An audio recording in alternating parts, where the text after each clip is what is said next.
ஓம் சத்குரு ஸ்ரீ சேஷாத்ரி சுவாமிகள் பாதுகாபியாம் நமோ நம. ஓம் மகாகணபதே நமோ நம. ஓம் வேதவியாசாய நமோ நம. ராதா ருக்மிணி சத்யபாமா சமேத கோபாலகிருஷ்ண பரபிரமணே நமோ நம. Monday, the 19th August, is a very holy day. It is a full moon day. We do Vedavyasa Puja on the day for doing puja for the Gurus. On the day we change our Yajñopavidam also. Once in a year we change the Yajñopavidam, all the Brahmins. That we will be doing on Monday, the 19th August. On this holy day, I want to talk about the fifth part in Bagavath Gita. I have already spoken about the 4 parts. In the first part, I spoke about devotion to God. Whatever see in the world are only the creations of the God, and God is more important than the material objects created by Him. That way, whatever we own, our car, our house and all that, we have to see them as owned by God. We are only temporarily holding them. In the first part, we also saw that when Arjuna and Duryodhana went to Lord Krishna said, I will fight for one of you. My army will fight for one of you. And I will be on the other side. I will not handle any arms. Arjuna took the choice of having God on his side, and Duryodhana was very happy to take all the army of the God, all the arms and ammunitions. Ultimately, Arjuna won the war. So also,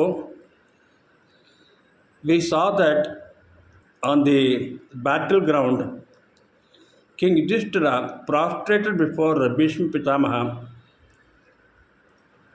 That way, he showed to us that we have to respect our father, mother, and other grandparents when they are alive and after they die also.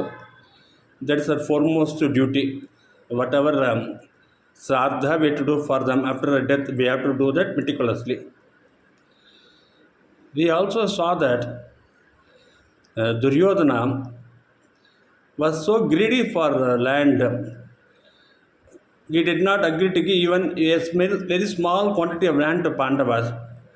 He thought all the great warriors, Karna, Bhishma, Drona, Kripa, all of them are with me. I can easily fight the war, and Pandavas cannot do anything. Ultimately, Duryodhana lost the war, and all the Kauravas were killed. So this we saw in the first part. In the second part, when Arjuna did not want to fight a battle,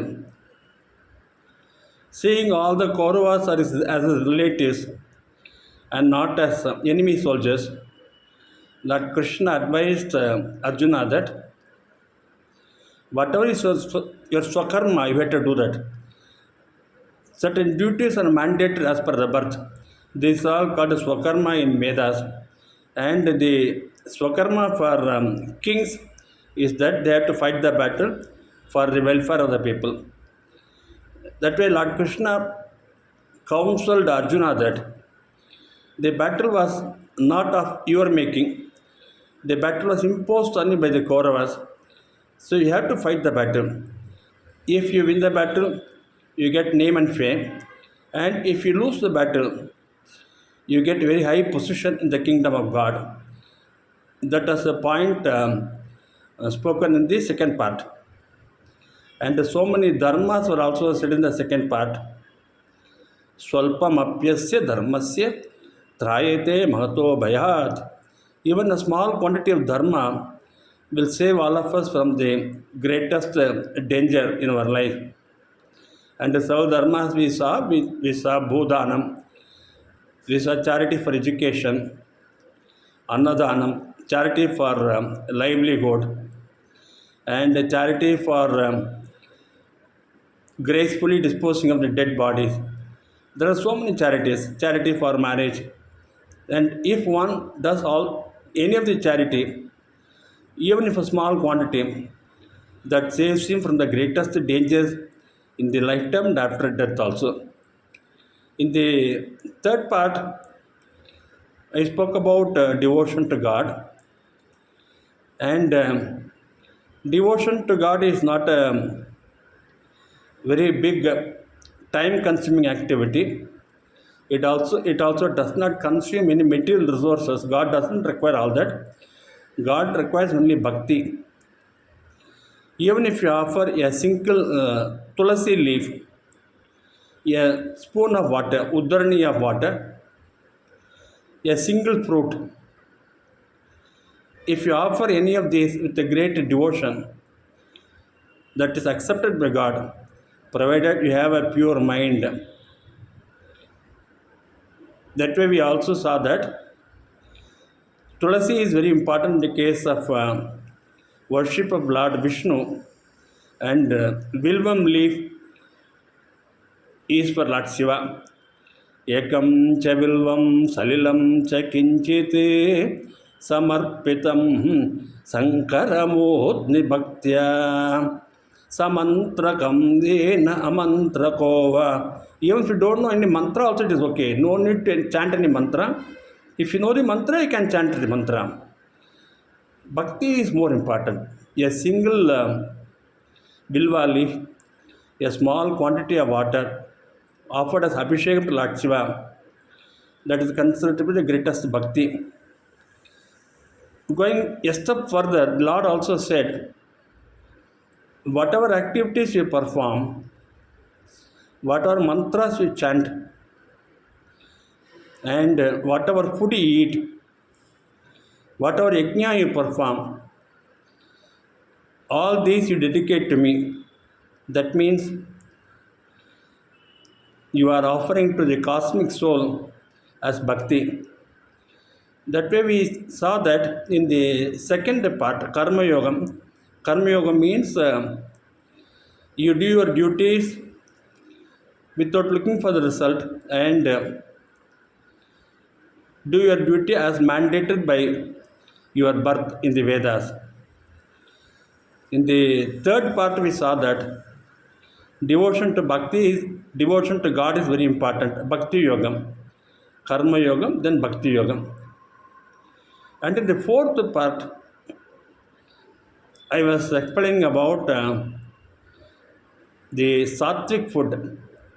Sattvic food is one that gives a long life and keeps us healthy, and it is also helping in keeping very sharp mind. A sharp mind, good health, and long life are all on account of sattvic food.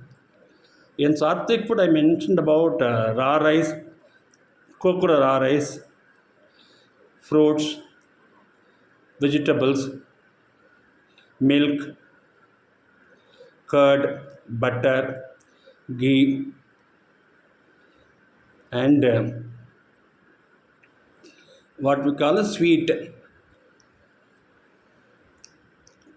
So sweet is considered to be one of the good food that should be taken. That's why we have the habit of taking what we call as payasam in every meal. And salty food, food with a bitter taste, food which is very hot, all these have to be minimized. Salty food, hot food, bitter food, all they contribute to diseases in the human body. Even if you want to take for the sake of taste, we have to take minimum quantity. In the case of sweet, we say jaggery.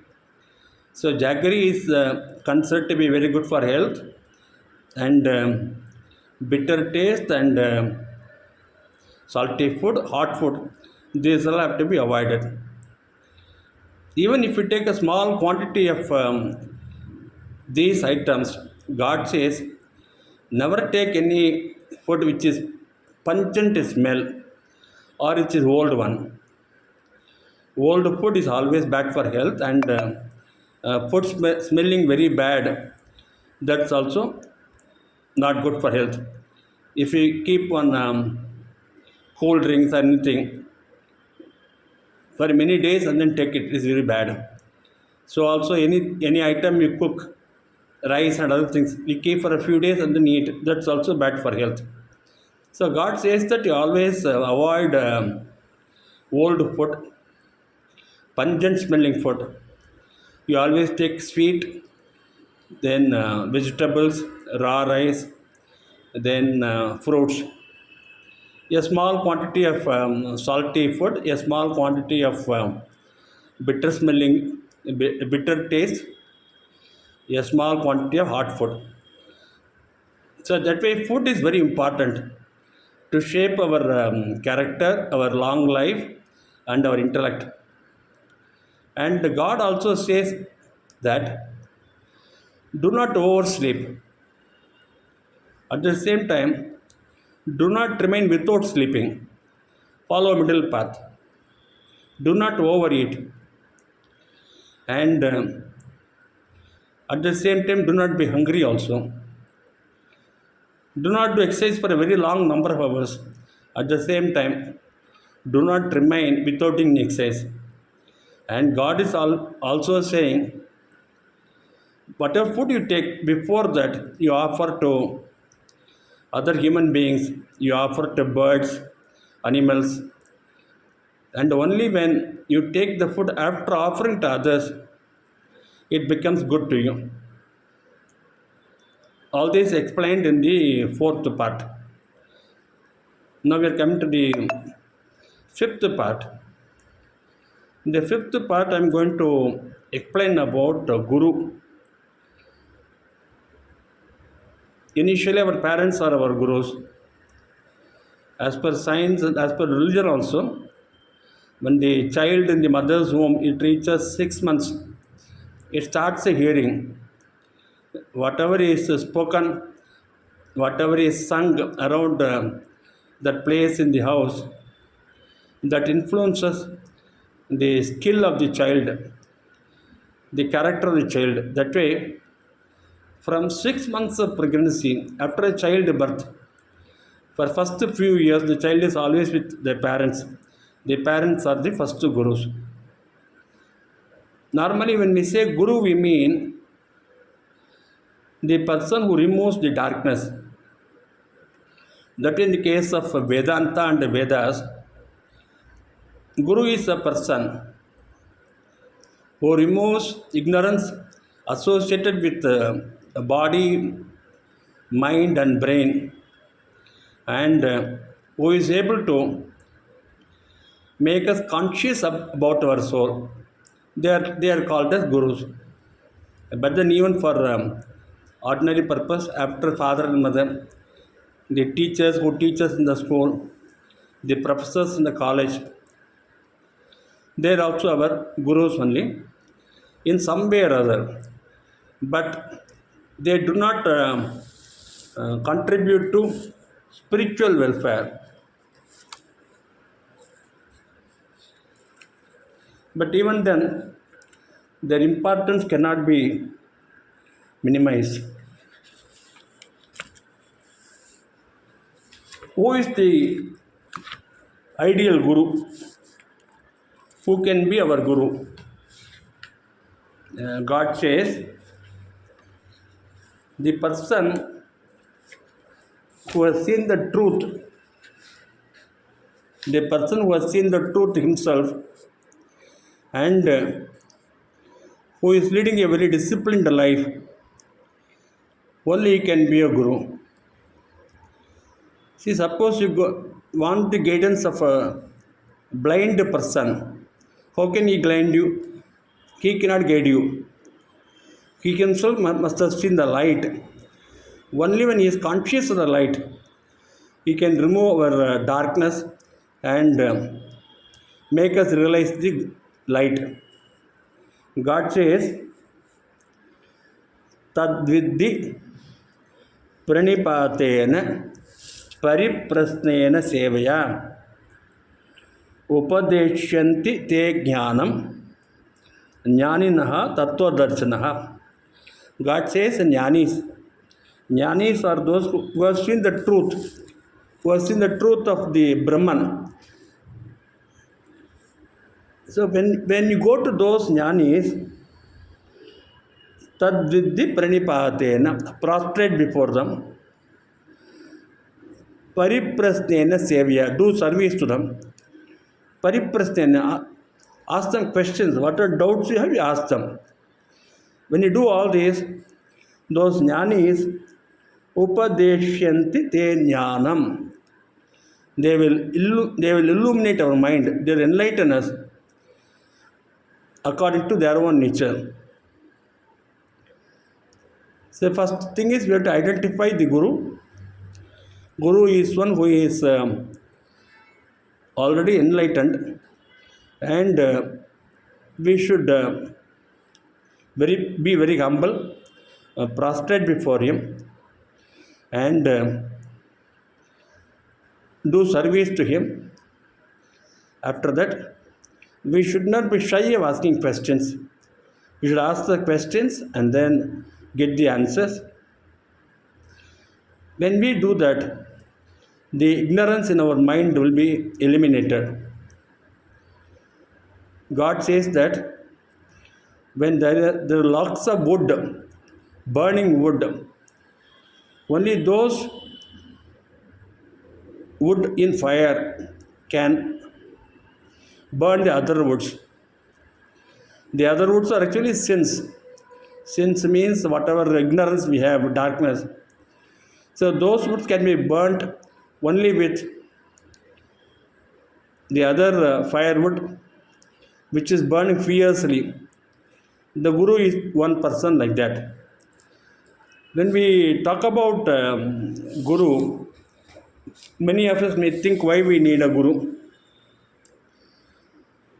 When we drive a car, even in known places, although more in unknown places, to reach our destination safely in time, we need to go by the correct path.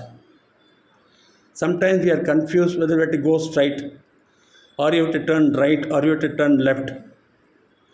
In that case, what we do is that we have what we call as GPS, Global Positioning System. When you switch on the system, you can hear a lady's voice. She will say, you go straight for 500 meters, then you turn right, then you go in the same direction for about 1 kilometer, then you turn right. If you follow correctly what she says, then you can reach the place without any difficulty. In the same way, in the path of Gnana, the path of reaching God, we do not know what is the way we have to take.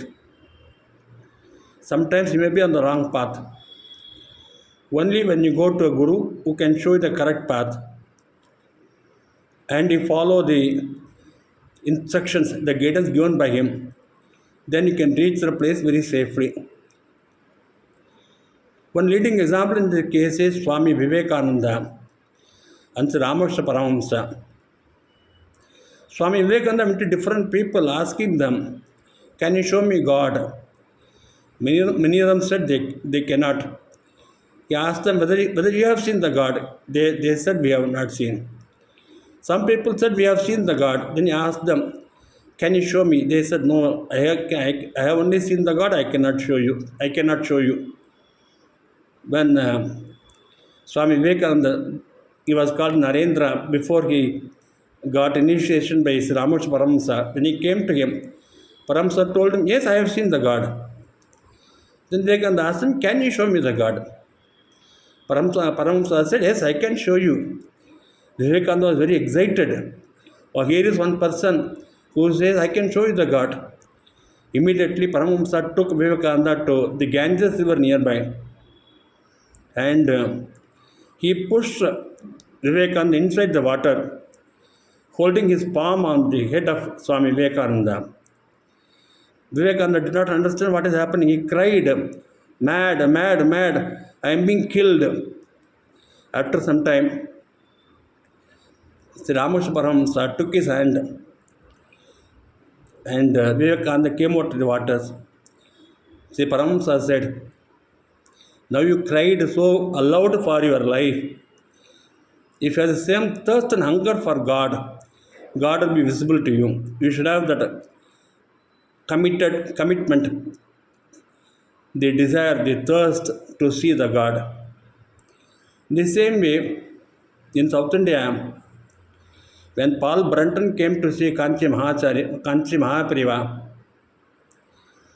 Mahapariva guided him to Bhagavan Ramana Maharishi, and Ramana Maharishi enlightened him, and after that many foreigners came to Tiruvannamalai.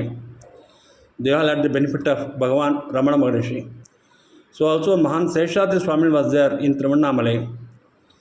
Ramana Bhavan guided one great person by name Vallimalai Swami to Seshadri Swami, and Sri Seshadri Swami initiated Vallimalai Swami into Gnana Marga, and he became a very great Jnani. He has composed many poems which we in South India read in Tamil every day. Sometimes it is very difficult to get a guru also. We may not know actually, but then what people say is that there are very great people in the society. We see them to be noble.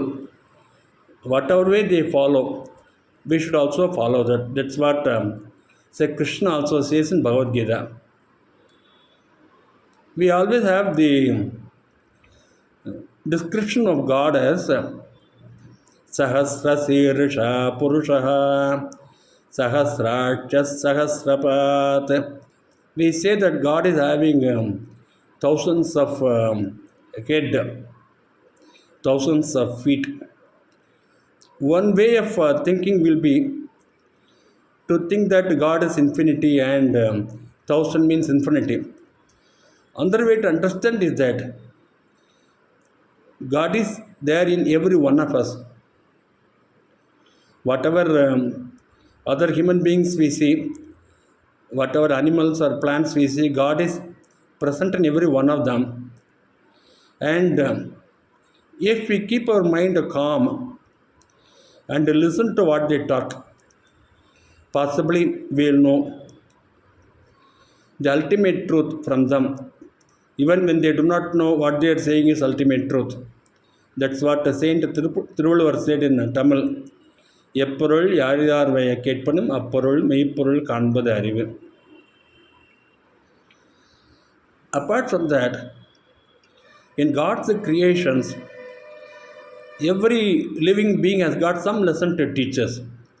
For example, birds are making their own nest from wood and other small particles which are available nearby.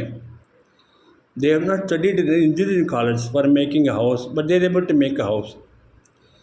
The spider is able to make a web from its own saliva to be there.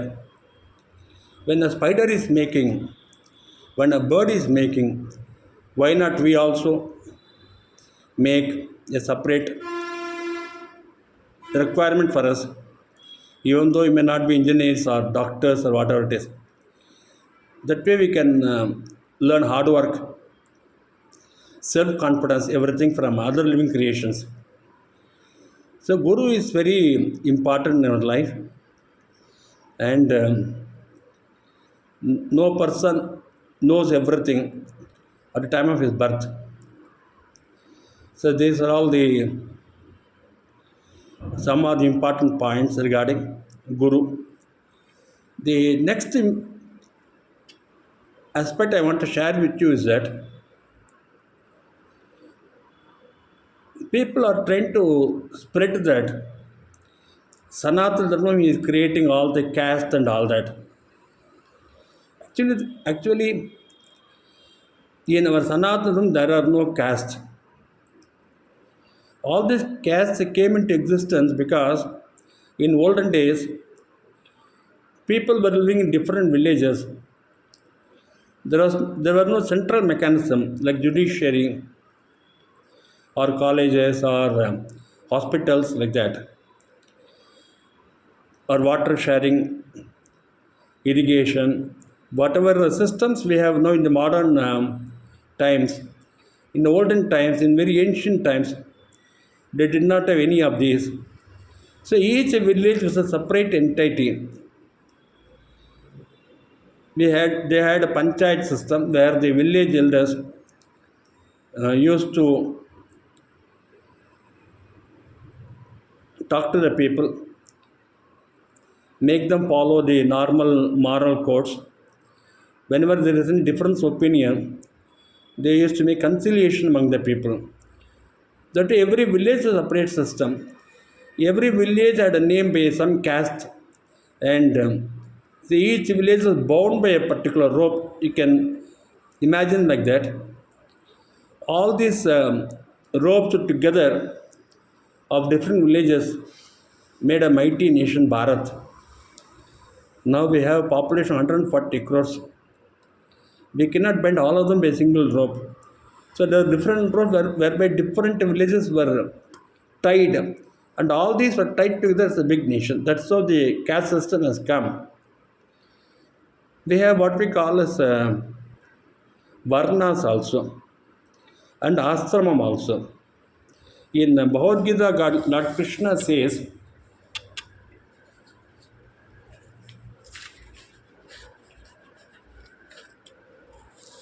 Chaturvarnyam Maya Trishtam Gunakarma Vibhavasaha Tasya Kartaramapimam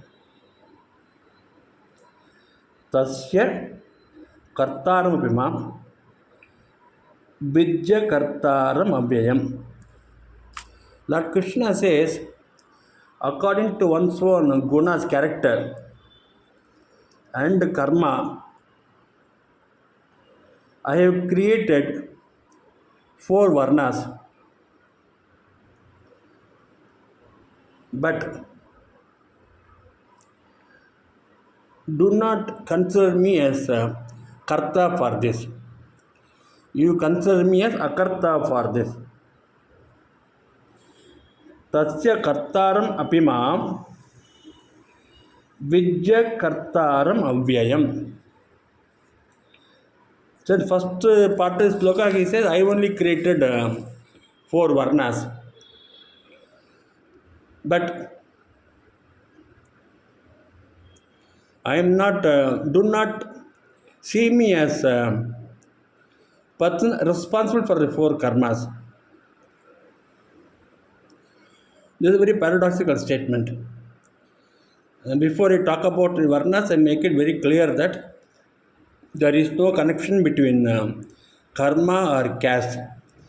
Caste is created by human beings for their own administrative purpose, whereas varna is created by God according to guna, character, and karma. What God means is that people are broadly categorized into these 4 groups, and the soul, before taking birth in any particular family or varna, the soul decides which varna it has to take birth according to its own karma pending to be gone through. We believe that the soul has got different birth and rebirth before it gets back into divine status. The soul is divine always, but then due to vasanas, the soul is unable to comprehend that it is divine. So many gunas and karmas the soul has to undergo before it gets revelation. For this, the soul decides which varna it has to adopt in a particular birth, in which family. And the four varnas are actually, the first varna is called Brahmana, the second is Kshatriya, the third is Vaishya, the fourth one is Sudra. None of the varna is superior to other varna. Only God is supreme. Only God is supreme, and those who are in God nature, they are supreme. All others are human beings born to work out their karma and get liberation. The first varna, Brahmana, they are having a lot of patience. They talk truth. They do japa, meditation, and that way they work out their karma. They do all the karmas which Brahmins are required to do as per Vedas. So many anushthanams are there. For example, they do Sandhyavandanam in the morning, Madhyanim in the afternoon, and Sandhyavandanam evening also. They do Upasanam. Those who have done Yajnas, they do Agnihotram. So many karmas Brahmins do. When a Brahmin does Sandhyavandanam and repeats Gayatri Japam 1008 times, the children around the Brahmin's place for about 10 or 20 miles, they did not die at all. And there is peace and harmony in the place around due to the effect of Gayatri Japam. That is the duty of the first Varna, Brahmins. The second Varna, Kshatriya, their duty is to protect all the people, all the animals, the plants and all that, so that each living being is able to go through their karma without any difficulty, with all comforts. That was done by kings in olden days. Nowadays we don't have any kings. Our rulers are elected by us democratically. The police, the military, all these people are protecting the community. So also in commercial enterprise, some people were doing this backup, on-site backup, off-site backup. They'll be helping the transportation of the staff to the office and back home, and they'll be performing the duty of safeguarding the secrets of the organization. And the opposition party leader, who ensures that the ruling party does not do any wrong things, they are also doing a Kshatriya job. That way, the person, either in the government or in the opposition, either in the military or in the police, or in any member of the society, who is safeguarding the rights of other individuals, especially weaker people, women and all that, there are Kshatriyas in the modern parlance. Then we have Vaishyas. Vaishyas are actually purchase and sales people. Their job is to procure whatever is required for the community from different places and see that people get that without any difficulty. The fourth one, Sudras, they are doing service to other three communities. For example, banking people, those who work in the banks, they do service. Those who work in the insurance company, they do service. And whoever is doing service, BPOs, all these are these service people.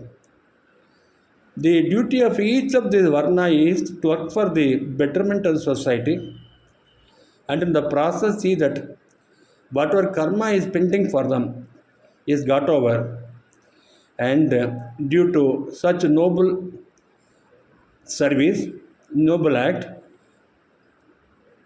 they get liberation from the birth death cycle. There is no superiority and inferiority in any of this. This is Varna. This Varna is very important Sanatana Dharma. Varna recognizes that in birth all are not equal. Each person has got a different capacity, different talent. In modern science, they have already spoken about DNA, gene, chromosomes, and all that. If we do not believe this, we still think that all are born equal only. When you go to hospital and see where the babies are being delivered, we can see that each baby is different. One baby is hale and healthy. One baby is sick and is kept in incubator for many days. One baby has got a problem in eyesight. One baby has problem in speech. One baby has got problem in hearing. One baby is having problem with the legs. One is having problem in the hand. Like that, it is very clear that at the time of birth, each person is unique and different from others. When we say unique, we do not mean that one person is superior, another person is inferior. That's what Lord Krishna says in Bhagavad Gita. So this is regarding this Varna. Regarding asrama, what Lord Krishna says is that before we get married, we go to a school or college, we study, we acquire knowledge. After marriage, our duty is to serve the society as couple, giving food and all that. And when once the couple get children and the children are grown up, the couple should not interfere in the decision making of the children. The couple can guide and they should learn to be separate from the family. It is called the Vanaprastham. Nowadays, we have the old age home, senior citizen retiring place, and all that. That is one way of Vanaprastham. Even if the elderly couple remain in the house with their son, daughter, grandson, granddaughter, son-in-law, all that, they should interfere minimum only, and overall guidance they can give. And after ultimately, even the very old couples also should learn to be separate, each one following his or her own way of life, devotion to God and all that. That way, the society is grouped according to asrama and according to varna. With this, I complete this part of lecture. स्वस्ति प्रजाभ्य परिपालयन्तां न्यायेन मार्गेण महिं महीसाः गोब्राह्मणेभ्यो शुभमस्तु नित्यं लोकाः समस्ताः सुखिनो भवन्तु कायेन वाचा मनसा इन्द्रियैर्वा बुद्ध्यात्मना वा प्रकृते स्वभावात् करोमि यद्यत् सकलं परस्मै नारायणाय समर्पयामि. One aspect I omitted to say, that is only for doing karma as per the Vedas, only first Varnam has got the authority and responsibility to do for doing bhakti to God or for Gnana Margam. All Varnas have got propensity, attitude, and right to do. There is no difference among the Varnas regarding devotion to God or following the path of Gnana. The karmas look like rituals actually, but they are not rituals. They are the duties mandated on the first Varna as per Vedas. Only when they do those karma, the entire cosmos is benefited. That's why they are kept separate. They should be always meditating, doing puja to God, keeping their physical purity by taking bath several times every day, at least one time every day, wearing a very clean cloth, and not desiring to have senses satisfied either externally or internally. One example will be, suppose a mango fruit is being sold. Mango fruit season has started. The first one should not be crazy to buy and taste it. They shouldn't be crazy to go to the market to buy the fruit. They should keep their sensory organs, both karmendriyam and jnanendriyam, under control, and meditate on God, and do a lot of japams like Gayatri Japam for the welfare of the society. But for Bhakti Yogam, Jnana Yogam, all the four varnas are entitled, they can do that. And they may know the mantra, they may not know the mantra, that is not important. Only purity of mind and dedication of service to society, that is important. With that, they are able to get freedom from the cycle of birth and death. Jai Sri Ram.